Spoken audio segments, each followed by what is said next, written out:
lunch. I'm so excited about Bridgeton Elementary School's event of One School, One Book, and everybody reading this little book right here of The World According to Humphrey. So excited to put this in everybody's hands and for everybody in the whole school to be reading one common book and doing activities with it. I think you're going to find it so much fun. Humphrey gets into all kinds of fun adventures, and I think you're going to laugh and love everything that goes on with Humphrey throughout this book.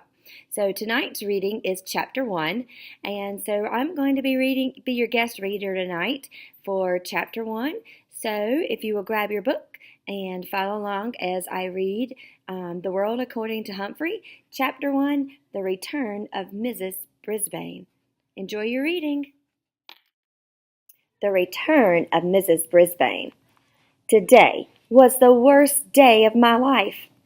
Miss Mack left room 26 of Longfellow's school for good, and that's bad. Worse yet, Mrs. Brisbane came back. Until today, I didn't even know there was a Mrs. Brisbane. Lucky me. Now I want to know, what was Miss Mack thinking? She must have known that soon she'd be leaving without me, and that Mrs. Brisbane would come back to room 26 and I'd be stuck with her. I still love Miss Mack more than any human or hamster on earth. But what was she thinking? You can learn a lot about yourself by taking care of other species, she told me on the way home the day she got me. You'll teach those kids a thing or two. That's what she was thinking. I don't think she was thinking very clearly. I'm never going to squeak to her again. Of course, I'll probably never see her again because she's gone, gone, gone. But if she comes back, I'm not even going to look at her. I know that last sentence doesn't make sense. It's hard to make sense when your heart is broken. On the other hand, until Miss Mack arrived, I was going nowhere down at Pet-O-Rama. My days were spent sitting around looking at a bunch of furry things in cages just like mine. We were treated all right. Regular meals, clean cages, music piped in all day. Over the music, Carl, the store clerk, would answer the phone. Open 9 to 9, 7 days a week. Corner of 5th and Alder, next to the Dairy Maid. Back then, I feared I'd never see 5th and Alder, much less the Dairy Maid. Sometimes I'd see human eyes and noses, not always as clean as they should be, poking up against the glass. Nothing ever came of it. The children were excited to see me, but the parents usually had other ideas. Oh, come see the fishes, Cornelia.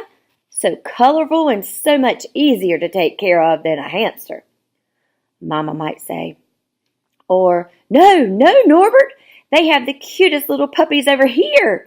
After all, a dog is a boy's best friend. So there we were, hamsters, gerbils, mice, and guinea pigs, not nearly as popular as the fish, cats, or dogs. I suspected that I'd be spinning my wheel at Pet-O-Rama forever. But once Miss Mack carried me out the door a short 6 weeks ago, my life changed fast. I saw 5th. I saw Alder. I saw the Dairy Maid with the statue of a cow in an apron outside. I was dozing when she first came to Pet-O-Rama, as I do during the day because hamsters are more active at night. Hello, a warm voice awakened me. When I opened my eyes, I saw a mass of bouncy black curls, a big happy smile, huge dark eyes. She smelled of apples. It was love at first sight. Aren't you the bright-eyed one? She asked. And might I return the compliment? I replied. Of course, it came out squeak, squeak, squeak, as usual. Miss Mac opened up her purse with the big pink and blue flowers on it. "I'll take him," she told Carl.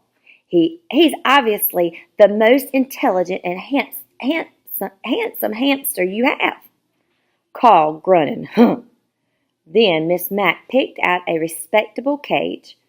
Okay, not the 3-story pagoda I had my eye on, but a nice cage. And soon, amid squeals of encouragement from my friends in the small pet department, from the teeniest white mouse to the lumbering chinchilla, I left the pet-orama with high hopes. We sped down the street in Miss Mac's bright yellow car. She called it a bug, but I could see it was really a car. She carried my cage up the stairs to her apartment. We ate apples. We watched TV. She let me run around outside my cage. She gave me my very own name, Humphrey. And she told me all about room 26, where we would be going the next morning. "And since you are an intelligent hamster who is going to school, I have a present for you, Humphrey," she said. Then she gave me a tiny little notebook and a tiny little pencil. "I got these for you at the doll shop," she explained. She tucked them behind my mirror where no one could see them except me. "Of course, it might be a while before you learn to read and write," she continued, "but you're smart, and I know you'll catch on fast." Little did she know I could already make out some words from my long, boring days at Petorama. Words like chew toys, kibble, pooper scoopers. Remember, a hamster is grown up at about 5 weeks old.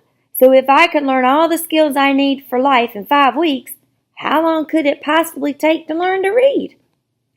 I'll tell you, a week. Yep, in a week I could read and even write a little with a tiny pencil.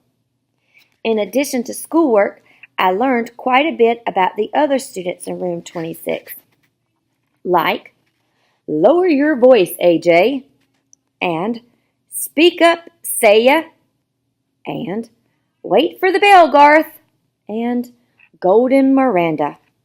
Even after I found out her name is really Miranda Golden, I thought of her as Golden Miranda because of her long blonde hair. After all, I am a golden hamster. Yes, life in room 26 suited me well during the day. My cage had all the comforts a hamster could ask for. I had bars on the window to protect me from my enemies. I had a little sleeping house in one corner where no one could see me or bother me. There was my wheel to spin on, of course, and a lovely pile of nesting material. My mirror came in handy to check my grooming and to hide my notebook. In one corner, I kept my food. The opposite corner was my bathroom area because hamsters like to keep their poo away from their food. Who doesn't? All my needs were taken care of in one convenient cage. At night, I went home from school with Miss Mac and we watched TV or listened to music. Sometimes Miss Mac played her bongo drums. She made a tunnel on the floor so I could race and wiggle to my hamster's heart content. Oh, the memories of those 6 weeks with Morgan McNamara. That's her real name. But she told her students to call her Miss Mac. That's how nice she is, or was. On the weekends, Miss Mac and I had all kinds of adventures. She put me in her shirt pocket, right over her heart, and took me with her to the laundry room. She had friends over and they laughed and made a fuss over me. She even took me for a bike ride once. I can still feel the wind in my fur. I didn't have an inkling, until this morning, of the unsqueakable thing she was about to do to me. On the way to work, she said, "Humphrey, I hate to tell you, but this is my last day in room 26. And I'm going to miss you more than you'll ever know." What was she saying? I hung onto my wheel for dear life. You see, it's really Miss Brisbane's class, but just before school started, her husband was in an accident, so I took over the class. Today, she's coming back for good. Good? I could see nothing good in what Miss Mack was saying. Besides, I want to see the world, Humphrey, she told me. Fine with me. I've thoroughly enjoyed all the world I've seen so far and would go to the ends of the earth with Miss Mack. But she wasn't finished yet. But I can't take you with me. All hopes dashed completely. Besides, the kids need you to teach them responsibility. Miss Brisbane needs you too. Unfortunately, she didn't tell Miss Brisbane that. Miss Brisbane was already in room 26 when we arrived. She smiled at Miss Mack and shook her hand. Then she frowned at me and said, "Is that some kind of rodent?"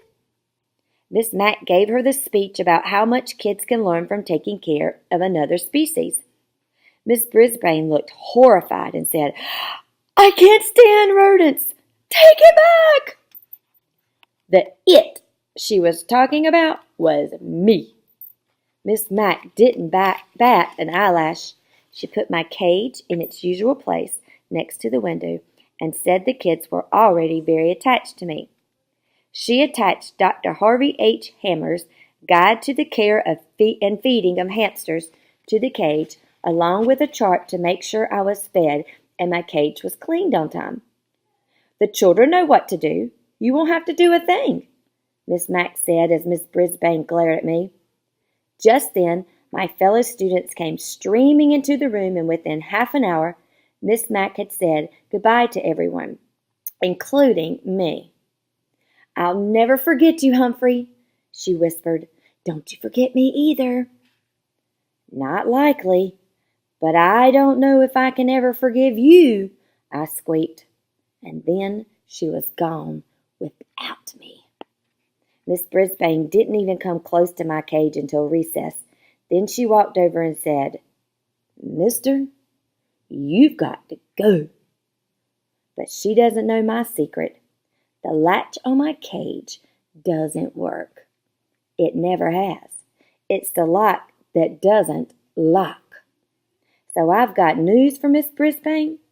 If I've got to go, it will be when and where I decide to go, not her. Meanwhile, I'm not turning my back on this woman, not for a second.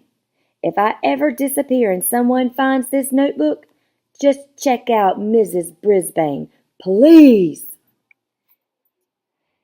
Tip 1 from the Guide to the Care and Feeding of Hamsters by Dr. Harvey H. Hammer.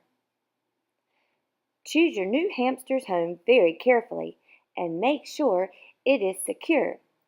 Hamsters are skillful escape artists, and once out of their cages, they are very difficult to find.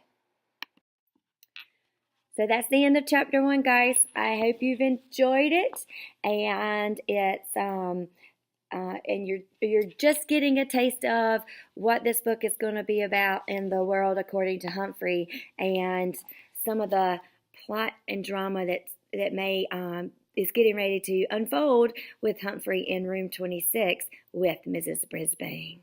I can't wait to read chapter 2 tomorrow night, so stay tuned for our next reader for chapter 2, and it's going to be Nightlife.